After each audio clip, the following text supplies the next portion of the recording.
For Lucchesi. Beautiful. Drops it down. Lucchesi's got it, but he throws to third and nobody's home. Well, the way things have gone for the Mets this year, most Mets fans probably weren't surprised when this ball was thrown to nobody.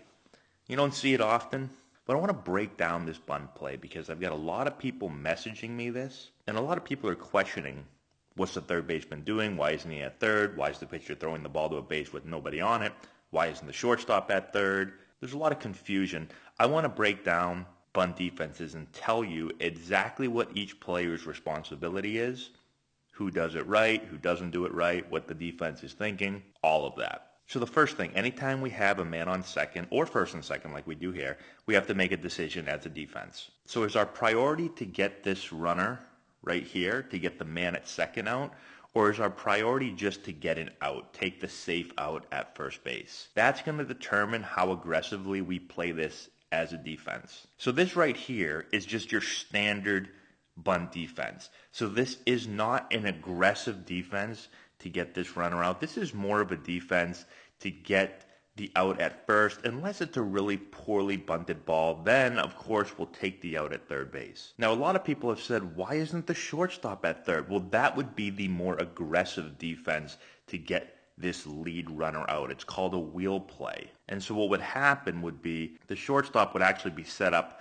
over here, and he would take off early for third base. It'd be a timing play. He would take off here. The third baseman and first baseman would crash early, and now we have essentially three defenders all ready to field this bunt. We'd field the bunt.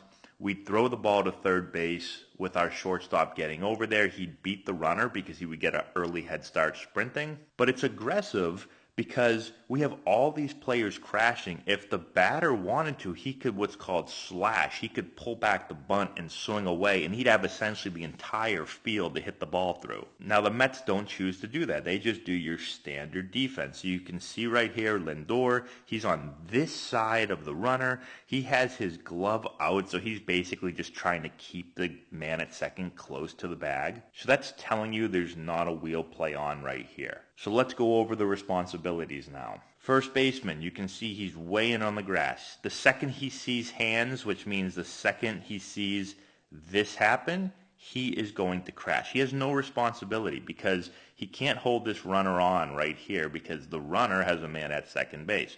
So he can't steal. So this guy is going to crash hard.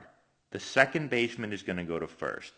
Lindor is going to go to second. The pitcher is going to take any bunt at him or towards the line. And the third baseman, this is the most difficult read for the third baseman when it comes to bunt defense. He has to read this ball. So if this ball is bunted poorly, if it's bunted to the first baseman, if it's bunted right back to the pitcher, he is going to get back to third base so that either the pitcher or the first baseman can throw the ball there and get this runner out. Now that's only going to really happen on a poorly bunted ball, but this is where it makes it difficult.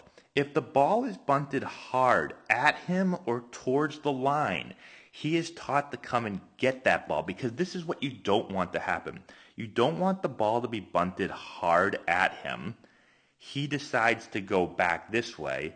The pitcher can't get there, and now everybody's safe and you have the bases loaded. So in this defense, I tell our defense the number one rule is get an out, secure an out. So if the ball is bunted hard and the third baseman thinks that one, the pitcher can't get there, or two, it's going to be a really difficult play for the pitcher, you just have to come in, field the ball, yell, I got it, I got it, I got it, or ball, ball, ball. However you want to communicate that, you're going to field the ball.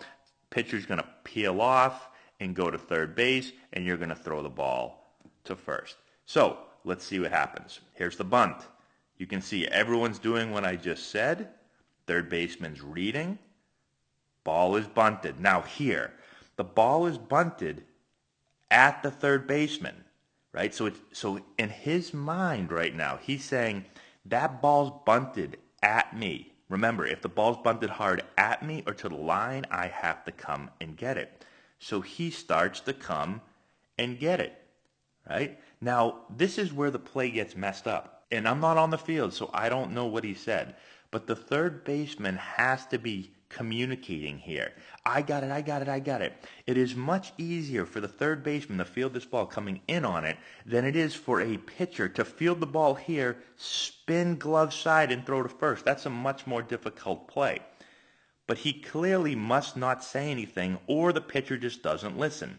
Because the pitcher says, no, I'm going to field the ball. So now he fields this ball. He thinks the third baseman is going to be at third base. Although he really shouldn't, because again, the ball's bunted hard at the third baseman. But I'm still going to put it on the third baseman for not communicating. Third baseman, if you did communicate, I'm sorry. I can't hear you again. I'm not there on the field.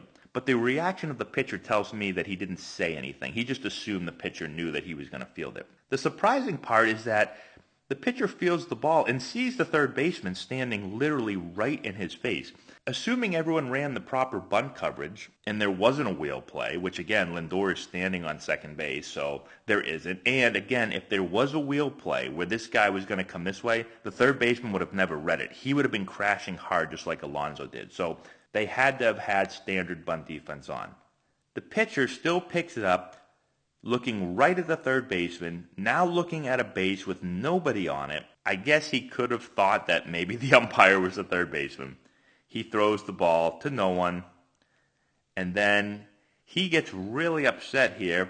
He's like, what are we doing? Why isn't there anyone at third base? Well, it's because we're the Mets, that's why. I'm just kidding, Mets fans. Although you probably agree with me at this point. But again, according to the rules of bunt defense, there really shouldn't be anyone at third base. Unless the Mets are very specific and they tell their third baseman, hey, we're going to let our pitcher be really aggressive. Maybe this pitcher is super athletic. I don't know. And we say, hey, we're going to let him get almost any ball over here. But again, I doubt that. That's really dangerous. I've been a part of way too many bunts where, again, the ball is bunted here. The third baseman looks at the pitcher and says, oh, he can get that. The pitcher looks at the third baseman and goes, I can't get that. And the ball just rolls to nobody and we get bases loaded. I don't think that's the way they played this. I think the third baseman makes the right read. He just doesn't communicate. Pitcher either didn't hear him, doesn't understand the bunt coverage, doesn't care, is throwing the game, had money on the Marlins. I don't know. But the ball goes down the line and the runner scores. So that's bunt defense for you. Hopefully that explains it for everyone that messaged me asking me what the hell is going on. If you have any more comments, put in the section below. Subscribe to the channel, hit the notification bell, give it a thumbs up, all that good stuff, and we'll talk to you later.